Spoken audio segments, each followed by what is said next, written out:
സർവ്വജനപദങ്ങളുടെയും നാഥ എന്ന് പരിശുദ്ധ അമ്മയെക്കുറിച്ച് പ്രതിപാദിക്കുന്ന ഈ എപ്പിസോഡിലേക്ക് എല്ലാവർക്കും സ്വാഗതം.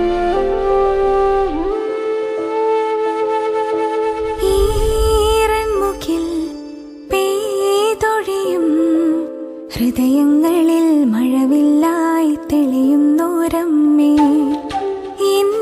തണലായി ഈ മരുഭൂവിൽ അളവില്ലാ സ്നേഹം നൽകണമേ. അവർ ലേഡി ഓഫ് ലൈറ്റ്, ഈജിപ്തിലെ പ്രകാശമാതാവ്. 1968 ഈജിപ്തിലെ സൈറ്റ്യൂണിൽ വിശുദ്ധ മർക്കോസിന്റെ നാമധേയത്തിലുള്ള കോപ്റ്റിക് ദേവാലയത്തിൽ വെച്ച് എല്ലാവരും കാണുക ആണ് ഈ ദർശനം ഉണ്ടായത്.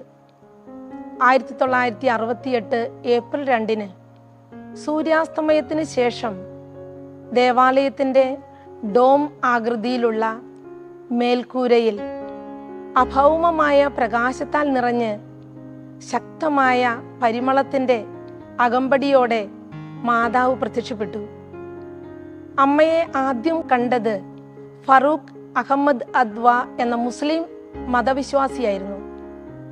ഗുരുതരമായ അസുഖത്തിന് ചികിത്സയിലായിരുന്ന അദ്ദേഹം ദർശനശേഷം പരിശോധനയ്ക്ക് ചെന്നപ്പോൾ പൂർണ്ണമായും സൗഖ്യം പ്രാപിച്ചതായി കണ്ടു. 3 വർഷം നീണ്ടുനിന്ന ഈ പ്രത്യക്ഷീകരണങ്ങൾ രാത്രി അവിടെ ഒന്നിച്ചു കൂടിയിരുന്ന എല്ലാ മതവിശ്വാസികൾക്കും കാണാമായിരുന്നു. ദൈവജനം ജപമാല ചൊല്ലി പ്രാർത്ഥിച്ചുകൊണ്ടിരുന്നു. മുസ്ലിം മതസ്ഥർ ഖുറാനിൽ നിന്നുള്ള മേരി, ദൈവം നിന്നെ തെരഞ്ഞെടുത്തിരിക്കുന്നു, സകല സ്ത്രീകളിലും ഉന്നതയായി നിന്നെ അവിടുന്ന് തെരഞ്ഞെടുത്തിരിക്കുന്നു എന്ന് ഉരുവിട്ടുകൊണ്ടിരുന്നു. 1968 തന്നെ കോപ്റ്റിക് സഭയും പോൾ 6 പാപ്പയും ഈ പ്രത്യക്ഷീകരണത്തെ അംഗീകരിച്ചു. പ്രിയ സഹോദരങ്ങളെ, പരിശുദ്ധ അമ്മ സകല ജനതകളുടെയും അമ്മയാണെന്ന് ലോകം സാക്ഷ്യപ്പെടുത്തിയ ഈ ദർശനത്തിലൂടെ അമ്മ ആഗ്രഹിക്കുന്നത് അമ്മയെ അറിയാത്തവർക്ക് അമ്മയെക്കുറിച്ച് പറഞ്ഞുകൊടുക്കാൻ നമ്മൾ സാക്ഷികളാകണം. നമുക്ക് പ്രാർത്ഥിക്കാം.